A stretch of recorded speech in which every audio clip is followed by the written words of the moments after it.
ಇದನ್ನ ಅಗಿಯುವಂತ ಕೆಲಸವನ್ನ ಏನಾದರೂ ಮಾಡ್ತಾರಾ? ಆ ರೀತಿ ಏನಾದರೂ ಚಿಂತನೆ ನಡೀತಿದೆಯಾ? ಆಫೀಸರ್ಸ್ ಏನು ಹೇಳ್ತಾರೆ? ಸೌಖ್ಯ, ಹೌದು, ಈ ಥರ ಚರ್ಚೆ ನಡೀತಾ ಇದೆ. ಬಟ್ ಅಧಿಕಾರಿಗಳು ಈ ಒಂದು ಸೀರಿಯಲ್ ನಂಬರಲ್ಲಿ ಈ 1ನೇ ಶವಹೂತ ಜಾಗದಲ್ಲಿ ಆ ನಿರ್ಧಾರಕ್ಕೆ ಬರುವಂಥದ್ದು ಸಾಧ್ಯತೆ ಬಹಳ ಕಡಿಮೆ ಇದೆ. ಯಾಕಂದರೆ ಬಹಳ ಕ್ರೂಷಿಯಲ್ ಆಗುತ್ತೆ ಅದು. ಮುಂದೆ ಏನು ರ್ಯಾಂಡಮ್ ಆಗಿ ಒಂದೇ ಕಡೆಗಳಲ್ಲಿ ಲೈನ್ ಸರತಿ ಸಾಲಿನಲ್ಲಿ ಅಲ್ಲಿ ಮಾರ್ಕ್ ಮಾಡಿರುವಂಥ ಜಾಗಗಳು ಕೂಡ ಇದೆ, ಅಲ್ಲಿ ಈ ನಿರ್ಧಾರಕ್ಕೆ ಬರಬಹುದೇನೋ. ಆದರೆ ಇದು ಮಹತ್ವವಾಗಿರುವಂಥದ್ದು. ಸೊ ಇದು ಮುಂದಕ್ಕೆ ಅಗಿಯುವಂಥ ಪ್ರಶಸ್ತಿಗೆ ಒಂದು ರೀತಿ ದಾರಿದೀಪ. ಅವರು ಅಗಿಲೇಬೇಕು. ಇನ್ ಕೇಸ್ ಇಲ್ಲಿ ಸಿಕ್ಕಿಲ್ಲ ಅಂತ ಆದರೂ ಕೂಡ ಮುಂದೆ ಆತ ತೋರಿಸುವಂಥ ಜಾಗದಲ್ಲಿ ಅಗ್ದೇ ಅಗಿತಾರೆ. ಆದರೆ ಅವರ ಒಂದು ಕಾನ್ಫಿಡೆನ್ಸಿಗೋಸ್ಕರ, ಅವರ ಒಂದು ನೈತಿಕ ಸ್ಥೈರ್ಯಕ್ಕೋಸ್ಕರ ಇಲ್ಲಿ ಆ ಥರದ ಒಂದು ನಿರ್ಧಾರಕ್ಕೆ ಬಂದರೆ ಸಂಪೂರ್ಣವಾಗಿ 12 ಜನರನ್ನು ಕೂಡ 12 ಕೂಲಿ ಆಳುಗಳನ್ನು ಅಲ್ಲಿಗೆ ನಿಗದಿಪಡಿಸಿದ್ದಾರೆ. ಯಾಕಂದರೆ ಈ ಶಾರ್ಟ್ ಸ್ಪ್ಯಾನ್ ಆಫ್ ಟೈಮಲ್ಲಿ ಸುಮಾರು 3 ಅಡಿ ಅಥವಾ 4 ಅಡಿಯಷ್ಟು ಅಗಿಯುವಂಥದ್ದು, ಅದು ಕೂಡ ಈ ಧಾರಾಕಾರ ಮಳೆಯಲ್ಲಿ ನದಿ ಪಕ್ಕದಲ್ಲಿ ಸಾಧ್ಯನೇ ಇಲ್ಲ. ಹಾಗಾಗಿ 12 ಜನರನ್ನು ಕೂಡ ಅಲ್ಲೇ ನಿಯೋಜನೆ ಮಾಡಿ ಈಗ ಸದ್ಯಕ್ಕೆ ಇದನ್ನು ಕ್ಲಿಯರ್ ಮಾಡ್ಕೊಂಡು ಮುಂದಕ್ಕೆ ಬೇಕಾದರೆ ಬೇರೆ ಸೀರಿಯಲ್ ನಂಬರ್ಗಳಾಗಿರ್ಬೋದು, ಬೇರೆ ಜಾಗಗಳಲ್ಲಿ ಅವರನ್ನು ತಂಡವಾಗಿ ವಿಂಗಡಿಸಿ, ಹತ್ತತ್ರ ಏನಾದರೂ ಇದ್ದರೆ ತಂಡವಾಗಿ ವಿಂಗಡಿಸಿ ಎ ಸಿ ಅವರ ಸುಪರ್ದಿ, ಎ ಸಿ ಅವರು ಇರಲೇಬೇಕು, ಎಲ್ಲಿ ಅಗಿತಾ ಇದ್ದಾರೆ ಅವರ ಒಂದು ದೃಷ್ಟಿಯಲ್ಲಿ ಇರಬೇಕು, ಅಂದರೆ ಅವರ ವ್ಯಾಪ್ತಿಯಲ್ಲಿ ಅದು ಆಗಬೇಕು ಅನ್ನುವಂಥದ್ದು. ಹಾಗಾಗಿ ಎ ಸಿ ಅವರು ಇರಲೇಬೇಕಾಗುತ್ತೆ. ಆದರೆ ಕೆಲವು ಜಾಗಗಳು ನಾವು ನಿನ್ನೆ ಕೂಡ ನೋಡಿದ್ದೀವಿ, ರಸ್ತೆ ಬದಿಯಲ್ಲಿ ಇದ್ದಂಥ ಜಾಗ, ಅದು ಸೀರಿಯಲ್ ನಂಬರ್ 9, 10, 11, 12 ಇದೆಲ್ಲವೂ ಕೂಡ ಒಂದೇ ಲೈನಲ್ಲಿ ಇದ್ದಿದ್ದು, ಪಕ್ಕದಲ್ಲೇ ಇತ್ತು, ತುಂಬ ಡಿಸ್ಟೆನ್ಸ್ ಏನೂ ಇರಲಿಲ್ಲ. ಸೊ ಅಲ್ಲಿ ಈ ಥರ 3 ತಂಡಗಳನ್ನು ಮಾಡಿಕೊಂಡು ಪ್ರತ್ಯೇಕವಾಗಿ ಅಗಿಯುವಂಥ ಪ್ರಕ್ರಿಯೆಗೆ ಮುಂದಾಗಬಹುದೇನೋ.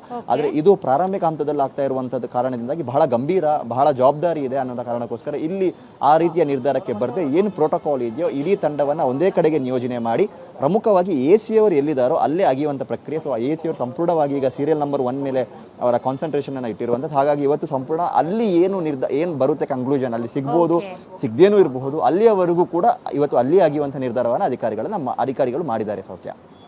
Okay, thank you Aditya live ಡೀಟೇಲ್ಸ್ಗೆ.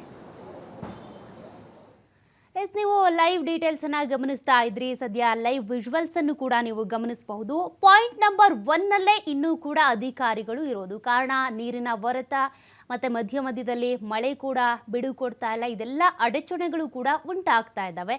ಹಾಗಾಗಿ ಪಾಯಿಂಟ್ ನಂಬರ್ 1 ನಲ್ಲಿ ಅಂದರೆ ಅನಾಮಿಕ ವ್ಯಕ್ತಿ ಕೊಟ್ಟಂಥ ದೂರಿನ ಪ್ರಕಾರವಾಗಿ ಏನು ಆತನನ್ನು ಕರ್ಕೊಂಡು ಬಂದು ಇಲ್ಲಿ ಪರಿಶೀಲನೆ ಮಾಡಿ ಸ್ಥಳ ಮಹಜೂರು ಮಾಡಿ ಆತ ಹೇಳಿದಂಥ ಪಾಯಿಂಟ್ಗಳನ್ನು ಗುರುತಿಸಿದ್ದಾರೆ.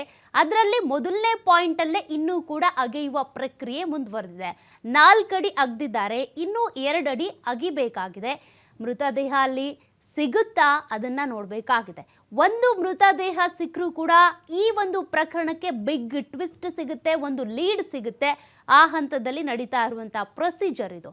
ಗಮನಿಸ್ತಾ ಇದ್ದೀರಾ ನೀವು ಲೈವ್ ದೃಶ್ಯಗಳನ್ನು. ಈಗಾಗಲೇ ಒಂದಷ್ಟು JCB ಯನ್ನು ಕೂಡ ಬಳಸ್ಕೊಂಡು ಇಲ್ಲಿ ಪ್ರೊಸೀಜರ್ ಶುರು ಮಾಡಿದ್ದಾರೆ ಅನ್ನೋದು ಗೊತ್ತಾಗ್ತಾ ಇದೆ.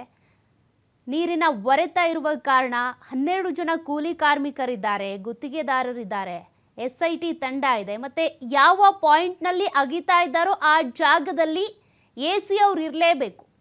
ಅವರ ನೇತೃತ್ವದಲ್ಲಿ, ಅವರ ದೃಷ್ಟಿಯಲ್ಲಿ ಅವರ ಗಮನ ಏನು ಹರಿಸ್ತಾರೆ ಅಲ್ಲಿ ಆ ಕೆಲಸ ನಡಿಬೇಕು.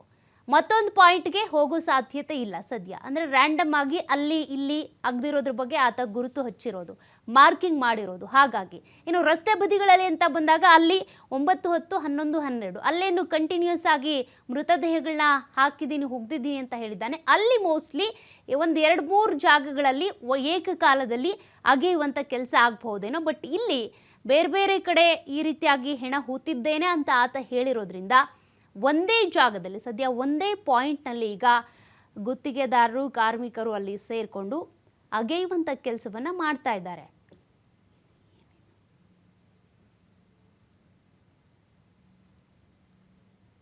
ಆ ಸಂದರ್ಭದಲ್ಲಿ ಕೂಡ ವೈದ್ಯರು ಹೊರಗಡೆ ಬರ್ತಾ ವರ್ಷಗಳ ಹಿಂದೆ ಆತ ಮಾಡ್ತಿದ್ದಾರೆ. ಇನ್ನೊಂದು ಕಡೆಯಿಂದ ಈ ಕಡೆಯಿಂದ